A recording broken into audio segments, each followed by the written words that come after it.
Hoje é dia 29 de março de 2020 e este é o episódio 84 do podcast Ubuntu Portugal, o show sobre Ubuntu, software livre e outras cenas. O meu nome é Diogo Constantino, já não sei o meu nome, é tarde todo tempo em casa e comigo está o Tiago Carronda. Olá, Tiago.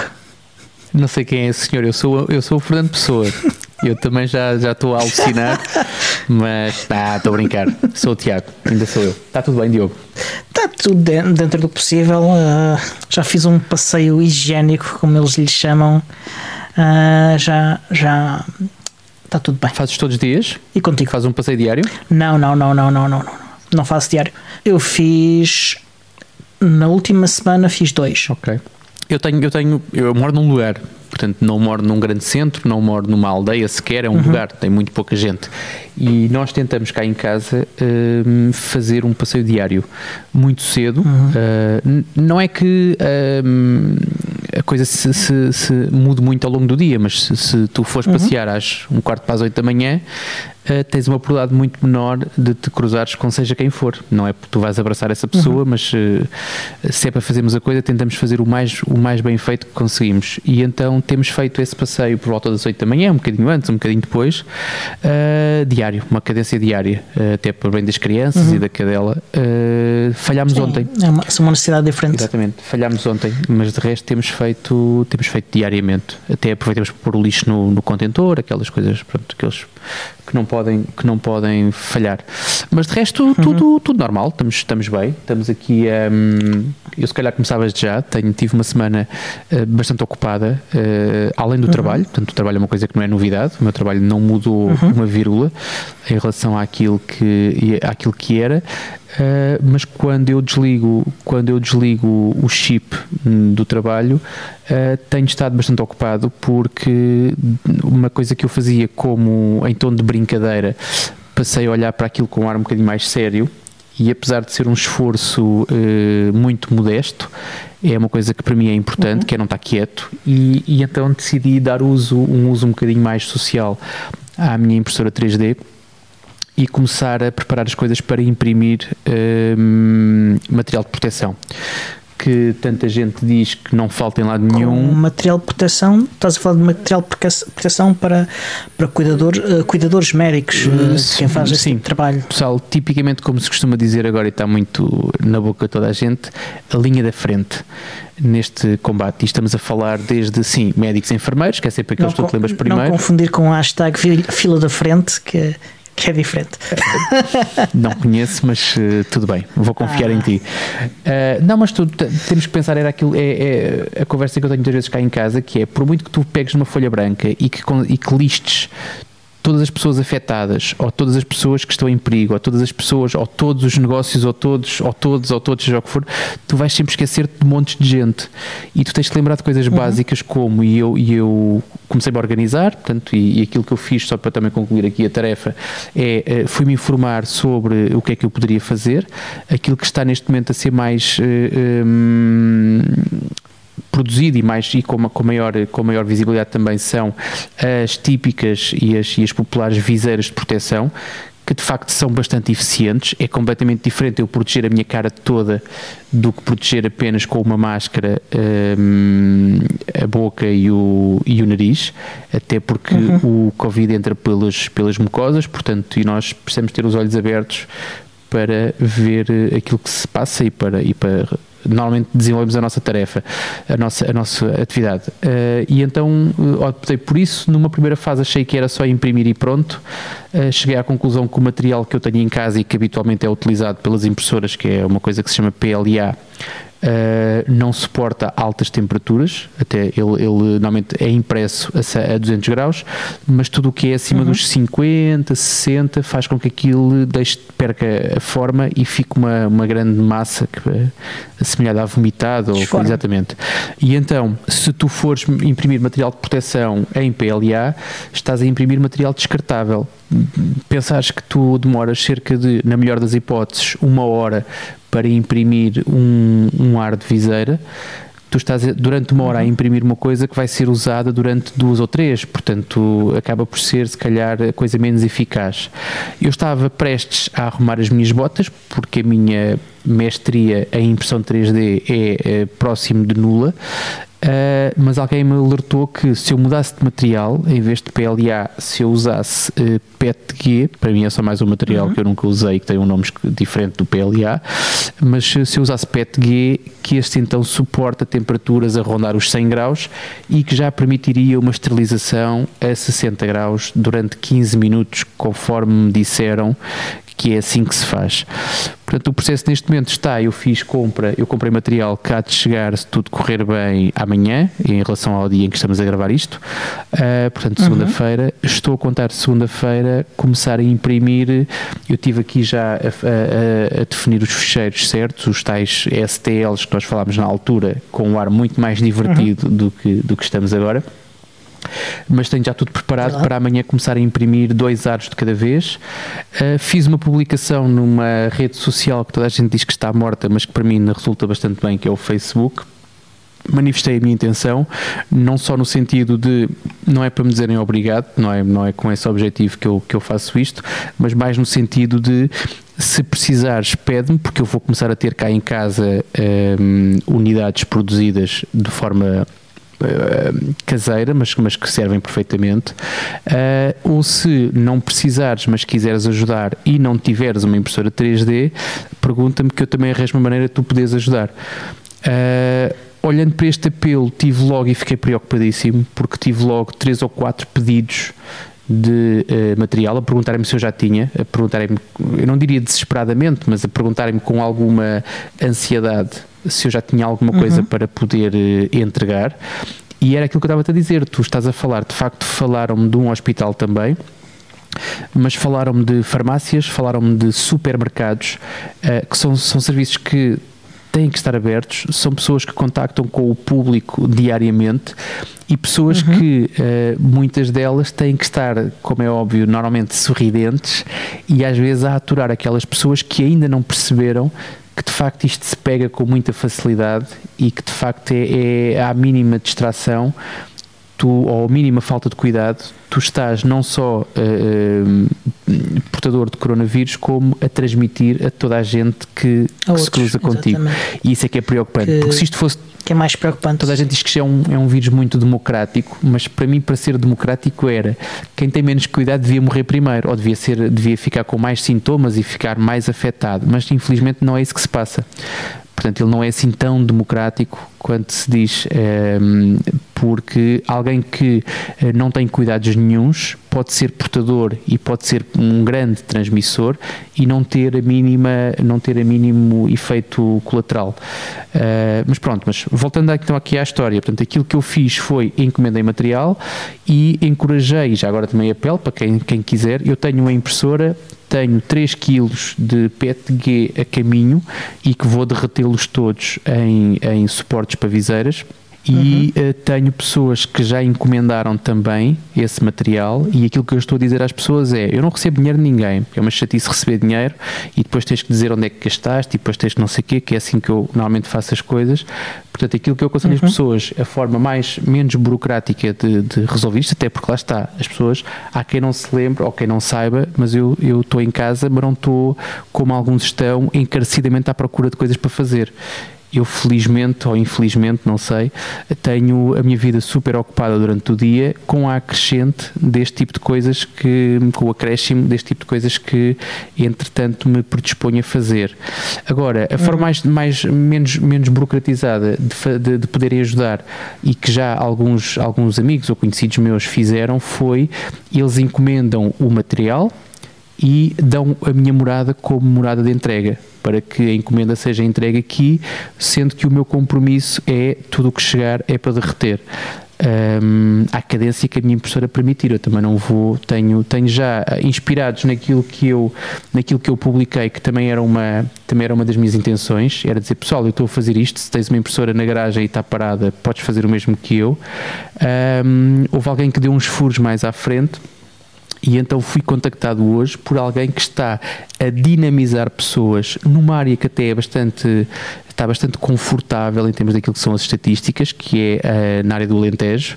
Alguém que está a dinamizar autarquias e populares e empresas locais para adquirirem impressoras 3D, para adquirirem material e estamos a falar de pessoas que não têm o mínimo conhecimento disto e que estão predispostas a iniciar todo este caminho para poderem fazer o mesmo e querem fazer a coisa em série, querem fazer em série dentro do possível, como é óbvio, mas claro. Fico contente por isso. E pronto, tenho já, enquanto não chega... É uma tomada dos meios de produção por parte do proletariado. Exatamente, em vez de pegares num avião e ires à China, começas tu próprio a fazer coisas também, e fazes coisas muito boas. Tens assistido a coisas muito bem feitas em Portugal. Eu tenho, tu e quem nos está a ver pode ver, já estive a fazer aqui umas quantas. Isto é enquanto não chega ao PET, porque como tenho algum PLA cá em casa, estou a imprimir estes suportes. Isto é inspirado por esta até diz, não sei se consegues ler, eu estou a mostrar para o sítio errado. Esta até diz Ericeira. Exatamente. Foi um tipo aqui da Ericeira que fez. Isto basicamente é para tu pôres atrás da cabeça para prender os elásticos das máscaras. Para não te... Porque parece que quem anda de máscara o dia inteiro fica com as orelhas a assar. E então... este tipo de pormenores que tu não te lembras porque tu felizmente não tens que andar de máscara o dia todo, calculo. Porque se tivesses que andar provavelmente sabias. E então tenho estado, ele fez não sei quantos destes para oferecer aqui aos bombeiros da Ericeira. Eu ainda não sei a quem é que vou oferecer os meus, provavelmente será ao mesmo sítio ou será a quem mostrar que precisa também, mas temos isso. Como não há nada disto e o universo trabalha no equilíbrio, neste caminho todo de estar a preparar-me para amanhã começar a fazer produção em série das tais suportes para as viseiras, descobri que tinha a minha impressora mal calibrada, nomeadamente que as minhas correias, e obrigado ao Miguel Moitinho, porque foi ele que deu com o erro e foi com o olho cirúrgico que ele me disse, isso é correias. E então não só disse-me é correias, como eu nunca mexi na minha impressora, nunca ajustei nada. Mas cheio de medo porque neste momento ainda tenho, se eu estragasse a impressora num qualquer altura, primeiro chamava um técnico para vir cá a casa ou ia com a impressora a qualquer lado, segundo, não tinha urgência em fazer uma série de coisas que quero fazer nos próximos dias. Nesta altura, mexer na impressora com uma chave sextavada faz-me alguma comichão e deixou-me um bocadinho nervoso. O Miguel deu-me alguma segurança, fez-me um vídeo na impressora dele de, olha, tens que fazer, é neste parafuso, é aqui que tens que fazer, é assim assado, e deixou-me segurança suficiente para eu passar eu tenho que encontrar o que está certo. E então descobri que tinha a impressora descalibrada e passei queres ver, lá se consegues perceber, disto para... Eu sei que isto aqui é pormenor. Ok, nota-se. Estás a ver a diferença? Sim, há uma diferença significativa. A diferença, eu só imprimi estes a dizer Ericeira exatamente pelo debug, porque isto depois nota-se em coisas como, isto são os meus testes, não sei se consegues ver aqui esta é mais difícil, confia. Se mexeres menos o braço... Não dá, estava a tentar aqui arranjar um foco, mas não dá. Isto não é simétrico, era suposto ser simétrico, mas como eu tinha a minha correia muito larga, um dos lados tem intervalos, o outro não tem, um está mais largo, um está mais fino, alguma coisa não estava bem com a minha impressora.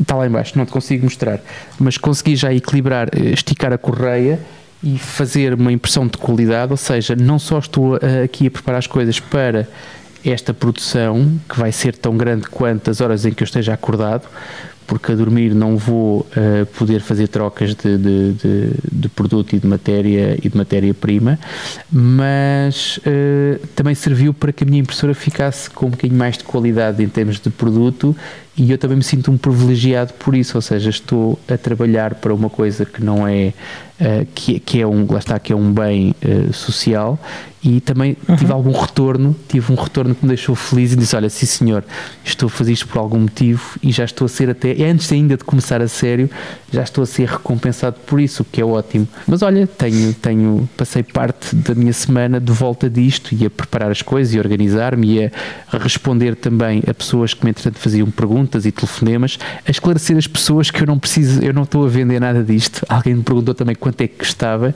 mas não é vender, isto é oferecer. Alguém que precisa só pedir e que venham cá buscar ou qualquer coisa, mas basicamente é isto. Então e tu, Diogo? Olha, que é para eu respirar um bocadinho. Exatamente, que isto é um quarto de hora seguida a falar, Viste? tenho que se lhe diga. Abençoado vidigueira. Eu tenho algum estou a ver que sim. Tenho algum feedback sobre coisas que a gente falou anteriormente. A primeira coisa é sobre o Zoom, sobre a plataforma de teleconferência. Além das coisas que nós encontramos e apontámos no episódio anterior, ao que parece, o Zoom estava a partilhar também dados com o Facebook. Eles, entretanto, já lançaram uma atualização para corrigir isso. Mas mesmo que vocês não tivessem conta no Facebook, eles estavam a mandar dados sobre vocês para o Facebook. Atenção que era na aplicação, é preciso ser justo, não era com tudo. Pelo menos aquilo que foi noticiado foi que era a aplicação do iOS. Sim, a versão para a iOS. Exatamente. Além disso, não sei se foi offline, se foi durante um episódio, falámos do Snap do VS Code. Sim, falámos. Foi online. Tu disseste que ele estava desfasado em relação às versões. Não me digas que já atualizaram. Está super atualizadíssimo. Instalei hoje ou ontem e está super atualizado. Qual é a versão? Não me lembro de cor, que não tenho nesta máquina, tenho noutra máquina. Mas eu fui abrir o site e fui ver e é a mesma versão. Boa. É bom sinal. Sobre uma coisa que nós falámos num dos episódios especiais de ano novo, não lembro se foi neste, se foi no do ano anterior. O Alexandre falou de software profissional para edição de áudio, as Digital Audio Workstations. Ao que parece, uma das mais populares, a Traction, uma mais nível profissional, vai estar disponível e de forma gratuita para Linux. Não é software livre, mas sendo uma das grandes a entrar para Linux, acho que é relevante e mostra que no Linux está a tornar-se importante nesta área. Sim, se a tua barreira para usares Linux se for a falta de um software de edição profissional de áudio, e se não estiveres preocupado se é software livre ou não, só queres uma coisa que resolva o teu problema e queres usar Ubuntu, esse anúncio que tu deste agora resolve esse problema, portanto é fixe. Já existia o Reaper, mas este é o segundo. Ok. Entretanto estive aqui a coscovilhar e de facto o Snap do Codium foi atualizado sexta-feira, portanto tiveste uma sorte de raio. Exatamente. Eu não vi quando é que foi. Ou foi na sexta-feira à noite que instalei, ou foi no sábado durante o dia, não me lembro de detalhe. Outra coisa, estive a experimentar uma coisa chamada GNOME Boxes, que é uma interface para o KVM, QEMU. Aquilo é muito giro, em termos de interface é super fácil de utilizar, permite personalizar uma ou duas coisas, por exemplo a quantidade de RAM ou a interface de rede que queres atribuir à VM. Sim. Aliás, isso não me lembro se dá. Mas dá para uma ou duas coisas. E outra coisa fixe é que ele tem instalações, ele consegue buscar-te a imagem à internet do teu sistema operativo e tudo isso. Ele pode fazer uma série de coisas engraçadas. Infelizmente eu arranquei, instalei as VMs e quando era fazer o reboot para pós-instalação, nenhuma delas arrancou. Odiado. Não percebi porquê. Eu estava com alguma pressa, não queria estar a fazer debug do GNOME Boxes, e então peguei outra vez no meu Virt Manager e pronto, que tem muito mais opções para fazer tweaking de coisas de forma gráfica e pronto, segui em frente. O multipass nunca te cativou? O multipass, sim, o multipass é ótimo se quiseres usar imagens de, por exemplo, o Ubuntu Server, que é a única coisa que ele tem. E sim, já usei o multipass. Agora, por acaso não tenho instalado nesta máquina nova, acho que ainda não instalei, mas, por exemplo, eu já usei o multipass em Windows. Ok. Através do WSL? Não é preciso. Há nativo e suporta Hyper-V e aquela coisa da Oracle que agora não me lembro do nome, o VirtualBox. Mas sim, e funciona bastante bem em Windows. Até tem uma appletzinha que fica na barra que tu podes usar para lançar e parar coisas. Está engraçado. Está bem. Olha, fico triste em ter que dizer isto, mas detetei, tenho vindo a notar uma diferença grande entre aquilo que são os sites que eu acompanho em termos de atualidade, os feeds, não são, nem tudo são sites, alguns não são agregadores, mas os meus feeds RSS, tenho vindo a notar que eles estavam algo despidos. E que lhes faltava certamente alguma coisa.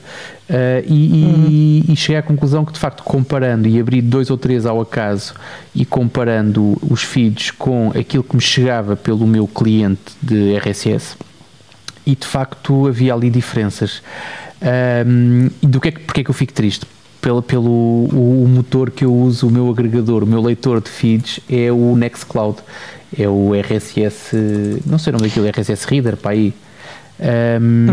E depois tenho um cliente para usar aquilo no telemóvel, mas o problema não é na comunicação com o telemóvel, é mesmo no próprio servidor, e então parte dos meus feeds não estão a atualizar. E isso é chato, porque para já é chato porque eu confiava normalmente nos meus feeds para serem fontes de informação, também para alimentar aqui a secção das atualidades e notícias. E isso é chato. Por outro lado, é chato porque quando tu sabes que não tens, vais à procura por outras vias. Quando tu subscreves, estás descansado que as coisas te vão chegar à frente da cara, e elas não chegam. Tu, primeiro que percebas que elas não estão a chegar, estás a perder informação. Sim. Mas nesta altura ou vou à Nextcloud fazer um debug àquilo, ou vou ter que arranjar uma alternativa que me chateia, porque neste momento estava tão satisfeito de correr aquilo na minha cloud que não me apetecia estar à procura de alternativas. Eu ainda não meti o RSS na Nextcloud, é um dos meus projetos que está em fila de espera. O leitor de RSS que eu costumo usar de tempos a tempos é o Liferia, que é para GNOME. Sim. O problema disso é que tu mudas de computador, tens de estar a pôr tudo outra vez. É uma chatice. Exatamente. Então tens de estar a exportar o OPML, depois a importar, e depois perdes alguma coisa. Eu sempre tentei usar coisas centralizadas e usei durante algum tempo o Fresh RSS, que era uma coisa self-hosted, e que funcionava, não tive a mínima razão de queixa. Aliás, eu só passei para a Nextcloud porque era menos uma coisa para gerir, basicamente. Em vez de ter ali aquilo para teres que atualizar e para teres que ver se estava tudo bem, não sei o quê. Porque de resto o Fresh RSS funcionava às mil maravilhas, e com a vantagem que depois, se ligares lá o Liferia, se ligares lá uma aplicação de RSS feed ou outra coisa qualquer, tens sempre os teus feeds lá, quer dizer, não tens que andar a mudá-los de sítio para sítio e a importar, e depois acrescentaste num lado, não acrescentaste no outro, é sempre uma chatice. Mas neste momento não sei, vou ter que perder aqui algum tempo, que é uma coisa que eu neste momento não tenho tido, para fazer debug aquilo.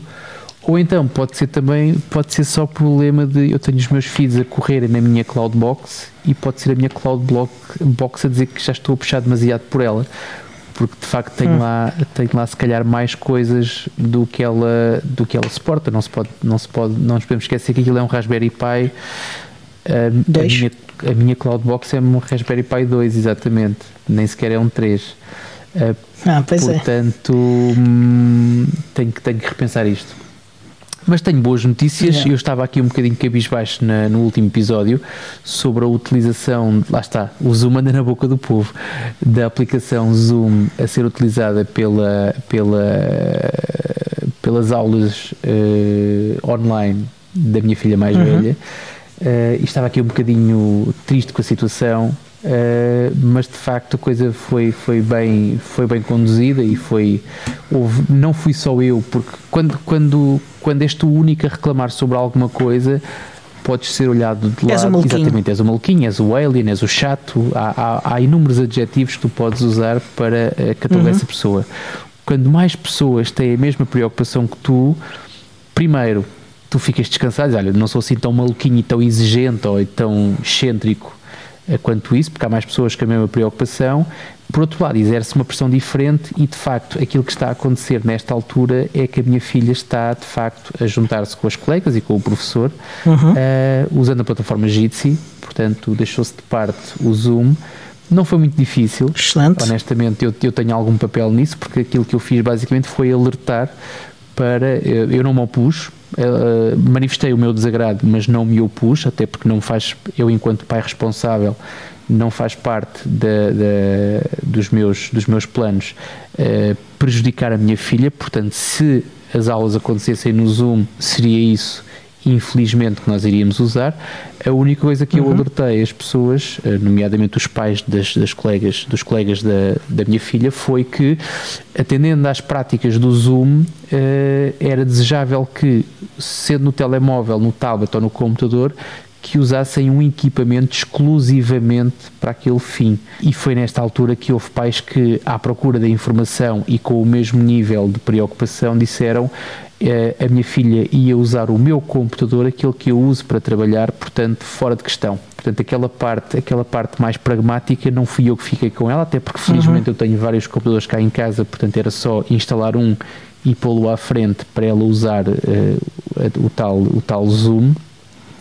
Mas não foi preciso, porque rapidamente se arranjou uma alternativa, e a alternativa naturalmente foi o Jitsi.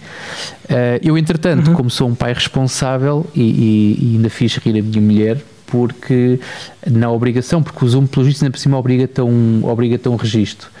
E eu, como não quis que a minha filha ficasse atrás dos outros colegas, e como aquilo estava iminente que seria a plataforma a ser usada, eu criei um e-mail para a minha filha usar no Zoom, que é o zoomspiat@carrondo.pt.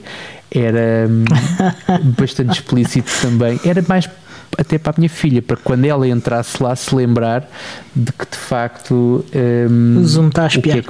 O que é que podia. Ninguém tem a certeza disso, não é? Ninguém tem. Eles dizem que recolhem uma série de dados, ou que podem recolher uma série de dados.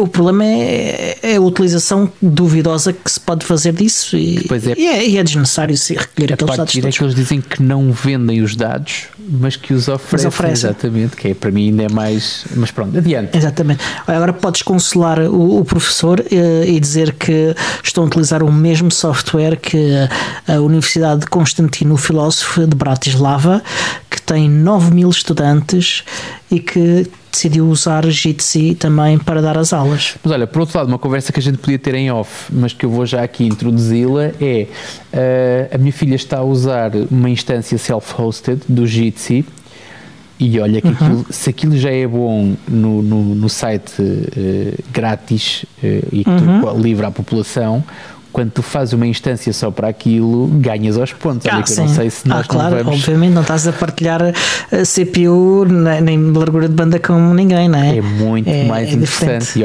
obrigado ao Otávio, que nos emprestou uma instância. Tu conheces o Otávio, certamente. Ele de nome não estou a ver quem ele faz parte da direção da Ansol.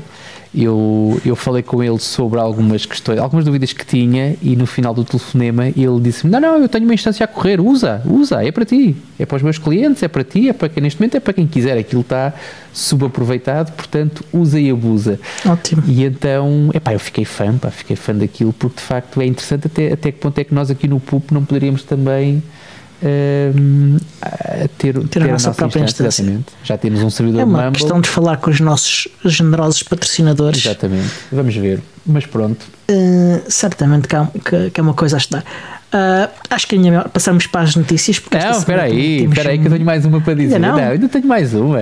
Tenho. Quer falar de uma coisa que é o Octoprint sobre a impressão 3D. Não quis logo dizer tudo de uma vez e não vou estar mais 15 minutos a falar, prometo. Não, existe uma coisa que é, tu podes, não sei se te lembras quando eu te expliquei como é que funciona a história da impressão 3D, mas basicamente tu pegas num cartãozinho com um fecheirinho mágico, pões o cartãozinho com o fecheirinho mágico na impressora e vais lá no menu da impressora e mandas imprimir aquilo. Ou então ligas um Raspberry Pi à impressora e com um software que se chama Octoprint, no caso quando instalas aquilo num Raspberry Pi, aquilo tem uma variante que é o Octopi, e basicamente controlas aquilo com um servidor, aquilo tem um servidor web, tem web GUI, e tu podes controlar aquilo por ali, e podes no teu próprio computador. Funciona quase como um print server. Honestamente aquilo é um print server, mas com mais magia por cima. E então estive hoje a fazer uma coisa muito gira, que é a dizer ao Octoprint para que sempre que uma impressão terminar, ele envie uma mensagem no Telegram. Já viste? Olha, muito fixe. Eu vou cunhar aqui um novo termo, que é o Smart Print Server. Portanto, acabei de inventar um termo. A internet, paguem-me. Bitches. Acho muito bem. Acho que o Alexandre vai ter que meter aqui um pi. Mas pronto, adiante. Por mim podemos passar as notícias que eu cheiro-me que para a semana vou voltar a falar do Octoprint. Mas vou deixar para a semana que vem. Muito fixe. Olha, esta semana e provavelmente para a semana vamos ter bastantes notícias do Ubiports. Exatamente. Boa. Isto vai ser uns 15 dias super ativos. E posso começar por já dizer que, tal como disse no episódio anterior, as doações com benefícios fiscais para a Fundação Ubiports já são possíveis. O Ian já publicou no blog informação sobre isso. Basicamente há dois tipos de doações, uma que eles chamam como default, em alemão chamam-lhe Spende, ou como é que se quer que isto se deixe, alguém tem que me ensinar, que é talvez a Ruth que viveu lá me saiba dizer como é que isto se pronuncia. É uma contribuição que permite à Fundação cumprir a sua missão de desenvolvimento do Ubuntu Touch e em particular de promoção de software livre, fundações educativas, enfim, de acordo com o preâmbulo dos estatutos da Fundação. O segundo tipo eu não consigo pronunciar, ele chamou-lhe segundo tipo, mas aquilo em alemão é impronunciável já para mim. É uma doação que vai para o capital da Fundação. Não é algo que a Fundação possa gastar imediatamente, mas é para garantir a sustentabilidade a longo prazo. Portanto, existem estes dois tipos de doações. Ainda existe também a possibilidade de se tornarem membros associados, e com várias hipóteses depois de serem membros associados, e podem ler mais detalhes sobre tudo isto no post, no blog do Ubiports, que nós vamos linkar nas notas do episódio. Ok. Não sei se tu percebes muito destas coisas, mas não deveria ser a Fundação a decidir o que destino dar aos fundos, se seria para tal coisa de longo prazo ou seria para a coisa mais imediata? Eu imagino que toda a gente vai doar dinheiro. A Fundação pode aceitar ou não o dinheiro. Sim, mas pode fazer isso, conta bancária, não pode aceitar ou não, o dinheiro entra e acabou, não é? Desculpa, não percebi. Eu confesso que ainda não fui ao site ver como é que eu consigo contribuir, mas se é um número de conta bancária, eu vou despejar lá o dinheiro e acabou. Sim, mas se quiseres ter os benefícios fiscais e tudo isso, há documentação que tem que ser feita e afins. Portanto, tens de dar alguma informação. Mas a questão não é se a Fundação aceita ou não. A questão é, imagina, há 800 pessoas a quererem fazer donativos para a Fundação. Essas 800 pessoas, 750 pessoas vão querer dar o seu dinheiro para o tal fundo a longo prazo e apenas 50 para o curto prazo. Eles arriscam-se a não ter dinheiro suficiente para pagar os salários de quem está a trabalhar e ficam com uma pipa de massa a longo prazo. Não devia ser a Fundação a fazer salários, essa distribuição? Não, os salários, não creio. Quem doa é que deve decidir para que fim é que quer doar. Aliás, até porque salários vêm sobretudo de patrocínios. Patrocínios e das contribuições via PayPal, via Patreon e afins que a comunidade faz, que são consideráveis ainda, atenção, são ainda alguns milhares de euros, essas contribuições da comunidade, e os patrocínios também são bastante generosos, e já vamos falar um bocadinho mais disso também, porque tal como também falámos na semana passada, a empresa que está por trás do Vodafone, a Allo Welt System UG, ou como é que quer que isto se diz, podem ler depois no nosso... Sim, está à espera que tu digas bem, não te preocupes. Deste o teu melhor, isso é que é importante. Exatamente. Fez um acordo formalizado com a Fundação Ubiports. O que vai acontecer, tal como nós dissemos, é que o Ubuntu Touch estará disponível para instalação de fábrica, e além disso o sistema operativo da Vola será instalável via instalador do Ubiports. Falaste sobre isso a semana passada. Exatamente. Em declarações, o Ricardo Mendonça, o vice-presidente da Fundação Ubiports, disse algo como: hoje é uma data importante, marca-se o início de uma nova fase para o Ubuntu Touch e para a Fundação Ubiports, com a Vola a trazer o seu hardware e o seu patrocínio à Fundação. Estaremos melhor posicionados para apoiar a comunidade no trabalho continuado de desenvolvimento do Ubuntu Touch.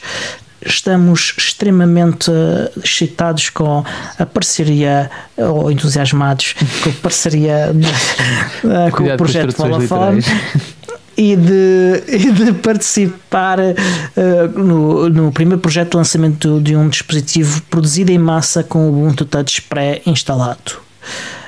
Já o Sr. Dr. Georg Wurzer, espero que seja assim, diretor-geral da Halo Welt Sistema, disse que com o Ubuntu Touch nós podemos assegurar a simplicidade e privacidade a longo prazo. Nós escolhemos o Ubuntu Touch porque atualmente ele diferencia-se dos restantes projetos no espaço dos sistemas operativos móveis que não são baseados em Android, sendo mais maduro, mais apto para a utilização diária. Faz sentido. E disse ainda que construir uma alternativa no mercado à Apple e ao Google só é possível com parceiros fortes, com a ajuda da Fundação Ubiports e com a comunidade Ubiports. Nós procuramos ser pioneiros e popularizar um sistema operativo móvel alternativo, livre e independente. Boa. Aí está. Vai ser desde a saída da Canonical o primeiro dispositivo a ser vendido com o Ubuntu Touch pré-instalado. Será? É a pergunta que fazem sempre. É a pergunta que fazem e que têm feito se calhar mais vezes e com mais frequência. À parte daquela pergunta típica de eu tenho aqui o telemóvel X, posso cá instalar o Ubuntu Touch ou não? Esta é uma pergunta bastante frequente. A segunda pergunta mais frequente é: eu quero comprar um telefone e eu quero comprar, não quero ir à Amazon, não quero ir ao eBay, aos usados. Eu quero comprar um telefone novo com o Ubuntu Touch, qual é que eu vou comprar? E é uma chatice ter que responder que não há nenhum disponível. Portanto, ter um pensado de raiz para ter um que tem o pleno suporte e que não é, e nós sabemos isso, na era Canonical havia os contratos que eu não vou dizer todos, então eu não conheço tudo, mas parte dos contratos que se fizeram dos telemóveis que foram vendidos ainda na altura da era Canonical eram restos de coleção, portanto, e foram restos de coleção preparados para despachar e para aliviar prateleiras de armazém. Portanto, quando tu tens de facto uma coisa feita de propósito para, e a pensar desde o primeiro minuto, ou pelo menos desde tenra estágio de desenvolvimento no Ubuntu Touch, acredito que seja uma coisa que não dê depois aso àquilo que acontece infelizmente com o Fairphone, o Reboot Phone, ou àquilo que acontece com o BQ 4.5, que de facto é pouca carninha para muita fome. E que seja uma coisa de facto pensada e a olhar para o sistema operativo e a olhar para o hardware e que as coisas consigam casar bastante bem. Além de que tens o sentimento de eu tenho aqui dinheiro, o meu telefone avariou-se, eu quero trocar por um telefone Ubuntu. Qual é o telefone Ubuntu que eu vou comprar? Não, tens que comprar, tens que ir ao eBay, tens que arranjar um bom negócio, rezar para que a bateria esteja boa e o ecrã também, e depois ainda tens que chegar com ele a casa, tens que o flashar, e portanto, eliminando todos estes passos e tendo 2 anos ou 3 de garantia, ou dependendo do país onde compras isto, não é? Porque já a partir de vir de fora, mas é vantajoso para o cliente, acima de tudo para o cliente final, e também naturalmente se é vantajoso para o cliente final, também é vantajoso para quem desenvolve, porque vai ter uma maior tração e uma maior pegada em termos do perfil de utilizadores. Claro que continuam sempre aquela questão, que é a pergunta que eu te faço quase sempre que esta coisa acontece, que é: quando é que nós vamos ter aplicações Android a correr no Ubuntu Touch? Se já tens alguma previsão ou se tens algum estádio de desenvolvimento? Não há nada, está tudo exatamente como ninguém da comunidade se chegou à frente para ajudar com o unbox. E neste momento todos os recursos da Fundação estão focados noutros aspectos mais críticos ainda do projeto. É algo em que nós queremos, que se quer trabalhar nisso também, mas neste momento não há essa capacidade. Ainda assim, se quiserem fazer algo como o que o Tiago disse, vão querer saber, por exemplo, quais são os dispositivos que estão disponíveis, e para isso a Fundação tem num dos seus sites, no site devices.ubuntutouch.io, uma lista de dispositivos que funcionam em diferentes níveis, vá, com o Ubuntu Touch. E lá está o OnePlus One, um dos melhores suportados.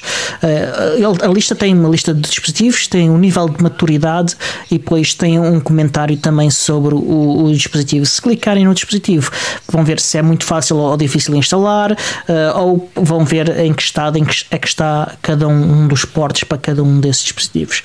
Claro que lá o OnePlus One, está claro o Aquarius M10 Full HD e HD, o Nexus 5, o Fairphone, o Nexus 4, o BQ Aquarius S5, o Meizu Pro 5, o Meizu MX4, o BQ Aquarius E4.5, o Sony Xperia X, o OnePlus 3T, o OnePlus 3, o Nexus 7 2013 Wi-Fi, PinePhone, Nexus 7 2013 LTE, Volaphone, BQ Aquarius U Plus, que é uma novidade que foi anunciada no Twitter sexta-feira ou sábado, coisa assim de género.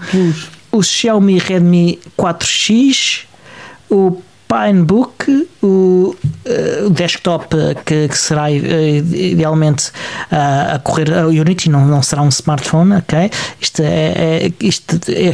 caso fala sobretudo do Unity 8 ou Lomiri no desktop. Foi batizado.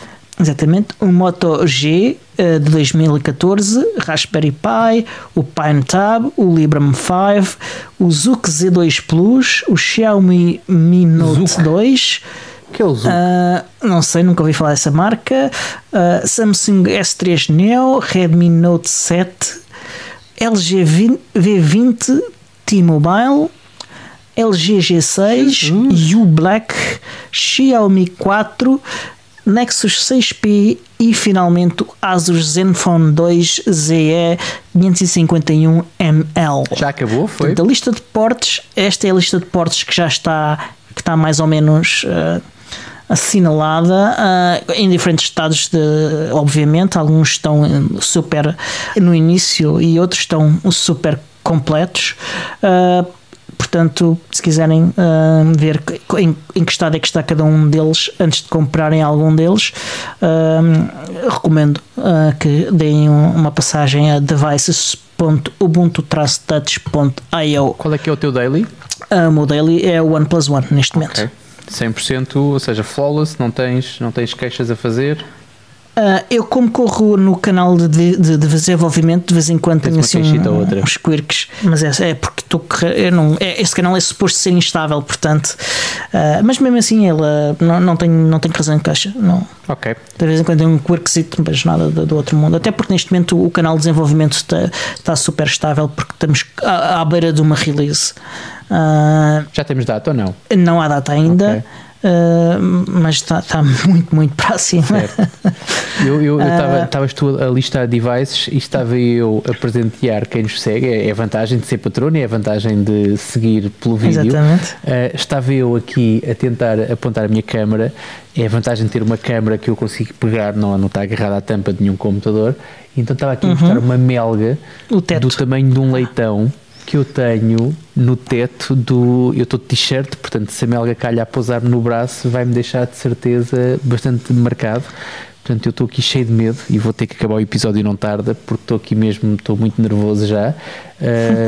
Já tremes. Diogo, só para ti, eu enviei-te, eu entretanto peguei no telefone e fiz uma fotografia porque tem bastante mais definição do que a webcam, ainda assim. E depois se tu, e já é o benefício de fazeres o podcast comigo, portanto é um nível acima a ser patrono, é o co-host. Estou aqui a ver. Portanto é de facto uma melga de tamanho, um leitão se calhar exagerei, mas pelo menos do tamanho de um gato, um gato. Sim, um gatinho. Pronto, um gatarrão, assim, grande, sim. Ok, é bem grande, eu estou aqui a ver na fotografia. É bem enorme. Bem eu achei que era uma aranha, mas quando vi com atenção, não, é uma melga. Nota-se perfeitamente que é uma melga, portanto, entramos na época das melgas, também no poop. Exatamente. Adiante. E eu há bocado disse que perguntei se será o Volaphone o primeiro device, porque provavelmente no dia da publicação deste episódio haverá notícias sobre um novo dispositivo que eu não sei se estará disponível no mercado ainda antes ou não, mas não posso ainda dar muitos detalhes porque estamos num período de embargo e eu não tenho a certeza absoluta que a notícia saia exatamente. O embargo acaba na quinta-feira, porque ainda não me confirmaram assim. Mas tu já sabes qual é que é o dispositivo? Eu sei qual é o dispositivo já há algum tempo. Ok. Já há algum tempo. Aliás, o Vola também já sabia há algum tempo. E quando for anunciado vai haver stock para comprar? Não sei, é essa a questão que ainda não sei. Qual dos dois terá stock primeiro, mas eu tenho a ideia que este segundo estava para ser anunciado para produção em abril, portanto já abril está a começar, né? No dia de publicação deste episódio já estamos em abril. Já estamos em abril, já passou o dia das mentiras, portanto, e aquelas coisas todas. Sim. Ou pelo menos as encomendas estariam abertas a partir de abril. Portanto, o Tiago está a olhar para o teto. Tu vês se ela já lá está. Aquilo é bicho para me arrancar um braço. Fiquem atentos e de certo que seguirem o meu Twitter ou o Twitter do Biports, melhor ainda, né? Terão notícias muito em breve sobre este dispositivo. Já há previsões de stock para o PinePhone? Não faço ideia. Okay. Não faço ideia. Não tenho seguido. Eles fazem atualizações mensalmente sobre o estado da produção e do desenvolvimento e do suporte, mas eu não li, simplesmente não li.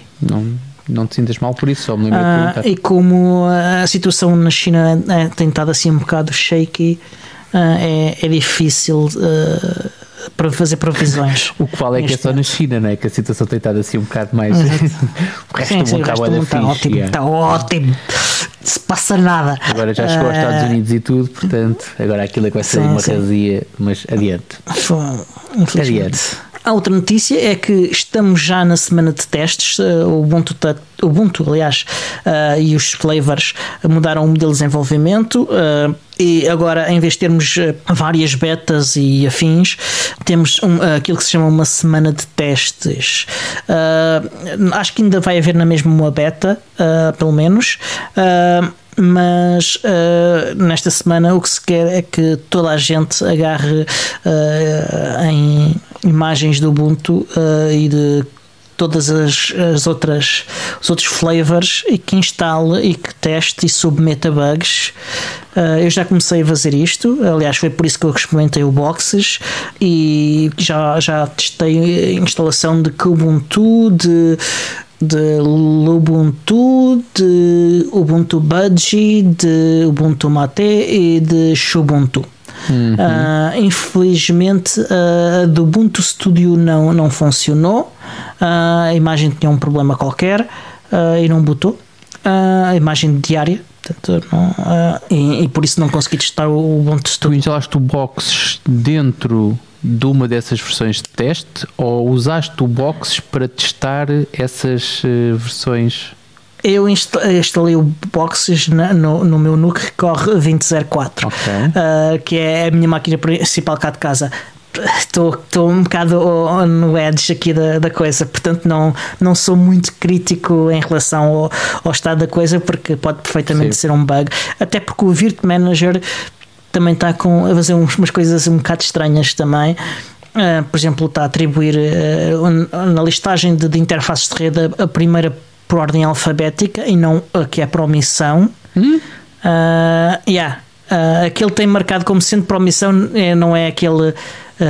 Ele atribui, mas se tu fores lá escolher outra, ele escolhe outra. O problema são as omissões. Sim, a omissão não é a omissão, é o primeiro da lista por ordem alfabética e isto tem resultados inesperados, né? É que passei umas horas a fazer debug porque estava a ficar maluco. Como é que isto pode ser? Isto tem que estar a funcionar, isto é uma omissão. Tens razão. Há alturas que podes olha para a lista, depois olha para a lista que normalmente está escondida sobre as opções avançadas. E ok, é aqui. E foi assim que eu cheguei. Eu tive quase para fazer uma instalação. Lá está, à conta desta história da minha filha começar com as aulas online, tive aqui a dar uns updates a um dos computadores que eu tinha aqui. Aliás, o Clevo, que está realmente aqui ao lado, mas está muito paradinho e abandonado. E ele também não arrancou. Portanto, eu assim, olha, tu queres ver que eu apaguei outra vez a partição?